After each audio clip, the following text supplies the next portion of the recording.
YouTube'ga joylayotgan shorts videolaringiz umuman prosmotr olmayapti yoki 1000 ta 2000 ta prosmotr olib, shu bilan prosmotrlar to'xtab qolyapti. Agarda shu holat sizda kuzatilayotgan bo'lsa, demak siz shortsni noto'g'ri joylayapsiz. Bugun men sizlarga 2026-yilda aynan telefon orqali qanday qilib shorts videolarini to'g'ri joylash kerakligini to'liq ko'rsatib beraman. Videoni oxirigacha tomosha qiling. Qani boshladik. Do'stlar, siz ham YouTube'da o'z kanalingiz bo'lishini xohlaysizmi? Lekin nimadan boshlashni bilmaysizmi? Hozir ko'pchilik shunday xatoga yo'l qo'yadi. YouTube kanalini o'zi ochadi, noto'g'ri nom tanlaydi, dizayn va so'zlamalarni xato qiladi va natijada bunday kanal hech qachon rivojlanmaydi. Shuning uchun biz sizga tayyor YouTube kanal ochib beramiz, kanalingiz uchun unikal nom topamiz, sifatli banner avatarka tayyorlaymiz va kanalingizni rekomendatsiyaga chiqadigan qilib sozlab beramiz. Hattoki hozirda ko'pchilik duch kelayotgan raqam bilan tasdiqlash muammosini ham hal qilib beramiz. Agar siz ham YouTube'da o'z kanalingizni boshlamoqchi bo'lsangiz, ekrandagi admin profiliga YouTube kanal so'zini yozib qoldiring. Biz esa sizga batafsil ma'lumotni yuboramiz. Demak, birinchi bo'lib do'stlar, YouTube dasturiga kiramiz. Bu yerdan pastdagi plus knopkasiga bosamiz va pastdagi live ni biz shortga o'tkazamiz. Hamda add knopkasiga bosish orqali o'zimiz yuklamoqchi bo'lgan shorts videomizni tanlab olamiz. Mana masalan men tanlab oldim.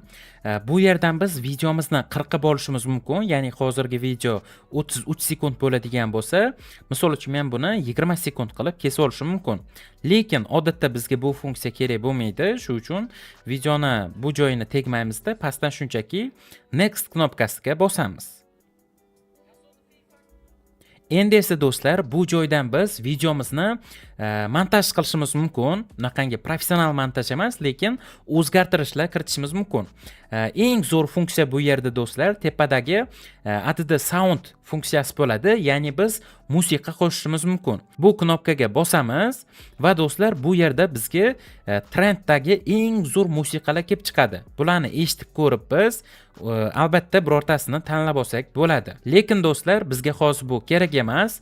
Biz yana mana bu tepadagi audio belgisini bosish orqali videoni ovozini pasaytirib olsak ham bo'ladi. Undan keyin esa do'stlar, o'ng tarafda yana o'zgartirishimiz mumkin bo'lgan narsalar bor. Ya'ni birinchisi bu tekst, ikkinchisi filtr, uchinchisi har xil stikerlar qo'shishimiz mumkin yoki bo'lmasam to'rtinchisi bu subtitr bo'lishi kerak. Bu subtitr va beshinchisi do'stlar bu oзвучка, ya'ni ovoz berishimiz ham mumkin ushbu videomizga. Agarda bizning videomiz tayyor bo'lsa, o'zgartirishlar kerak bo'lmasa, pastdan shunchaki next knopkasiga yana bosamiz. Endi esa do'stlar, ushbu joyni diqqat bilan tomosha qilinglar. Sababi bu yerda mana shu videomiz prosmotr olish olmasligi hal bo'ladi. Ya'ni videoga obloshka qo'yish, nom yozish, описание, tag hammasi mana shu joyda. Xo'p, birinchisi do'stlar bu obloshka, ya'ni ushbu qalamchani ustiga biz bosamiz. Bu yerdan do'stlar mana shu videomiz YouTube'ga chiqqanida uni ustida qaysi rasm turishini tanlashimiz mumkin. Ya'ni o'zimizning videomizning orasidagi birorta kadrni tanlashimiz kerak bo'ladi. Yaxshi birorta kadrni tanlab olamiz. Masalan, men ushbu kadrni tanladim. Agarda sizlar do'stlar professionalniy obloshka qo'ymoqchi bo'lsanglar, bu uchun video montajda bilmadim bir 0.5 sekundga qanaydir tayyor obloshka yasab olib, o'shani qo'yib ketsanglar bo'ladi va mana shu joydan aynan o'sha kadrni topib tanlasanglar idealniy obloshka chiqadi. Xo'p, tepadan strelkaga bosamiz. Undan so'ng esa caption your short degan joyga biz nom yozishimiz kerak bo'ladi. Misol uchun bu tasodifiy fakt rubrikasi. Shuning uchun men katta harflarda tasodifiy fakt deb yozaman. Mana tasodifiy fakt dedim va do'stlar, men nechinchi qism ekanini yozaman. Misol uchun 45-qism. Sizlar albatta agar qismli video qilmasanglar, qism deb yozish shart emas. Shunchaki o'zini yozasizlar va oxiriga birorta masalan emoji qo'yib qo'yaman. Misol uchun olovcha.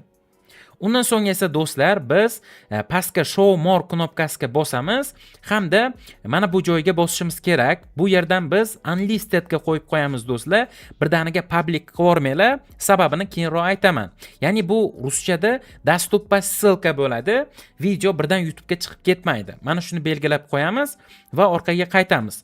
Undan keyin do'stlar mana bu ikkinchi joy, ya'ni audience degan, mana shu joyga kirib ikkinchisini tanlab qo'yinglar do'stlar. Agar birinchisida tursa videolar umuman prosmotr olmaydi, chunki faqat yosh bolalar uchun bo'lib qoladi bu.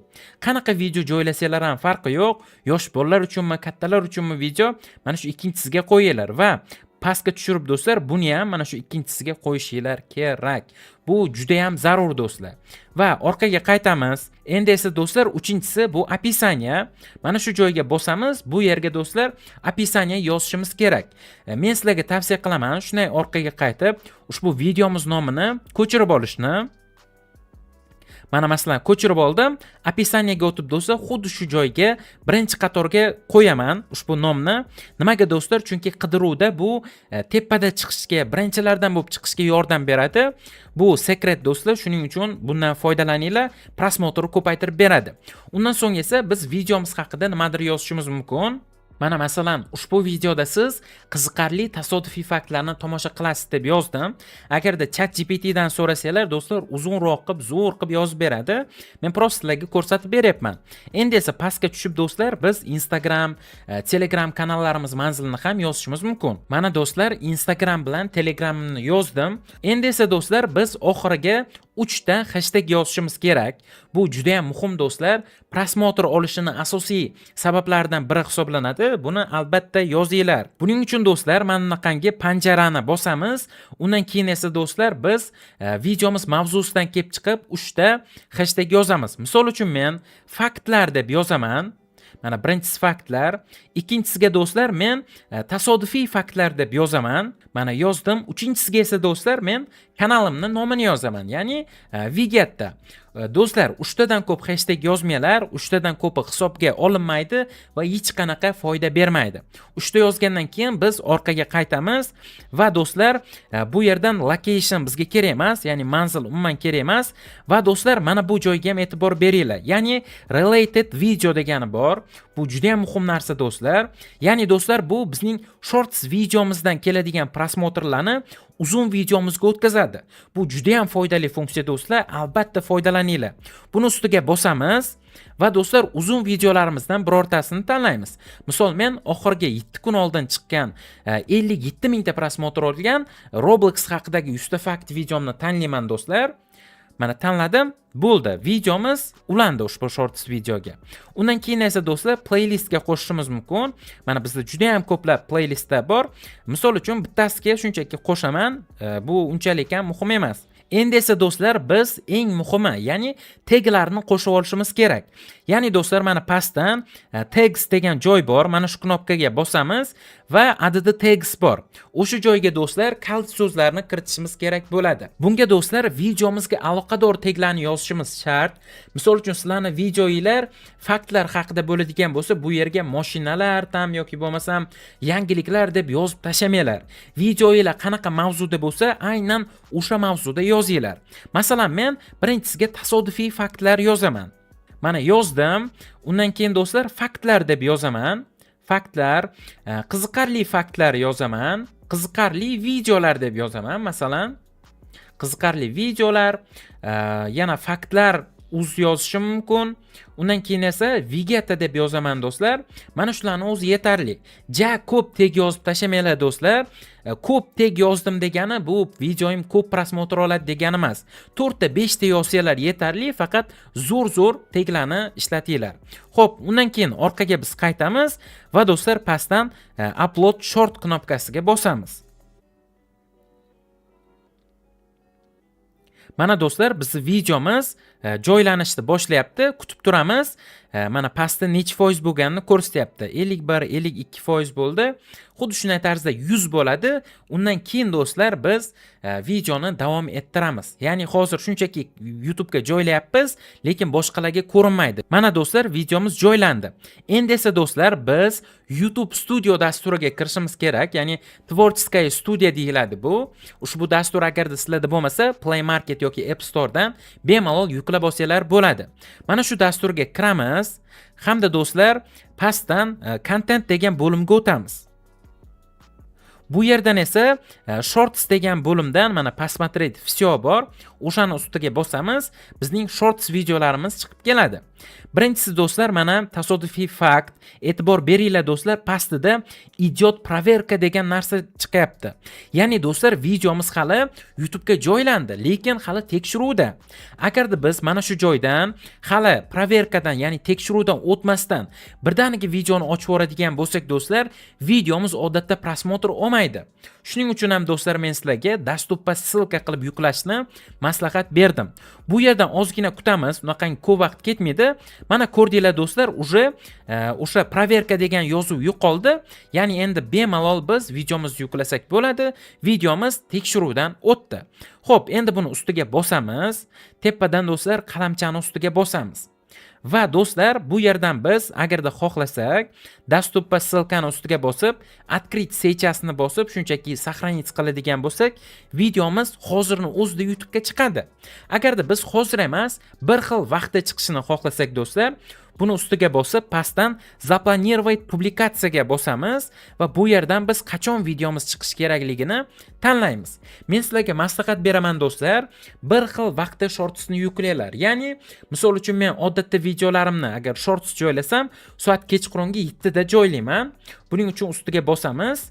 Bugungi sanani masalan 1-martni tanlaymiz va bu yerdan do'stlar PM ga o'tkazib, ya'ni kechqurungi soatni o'tkazib, bu yerdan 7 ni tanlaymiz va OK knopkasiga bosamiz. Mana 19:00 bo'ldi. Demak do'stlar, orqaga qaytaman va сохранить knopkasiga bosaman. Mana bo'ldi do'stlar, сохранить bo'ldi.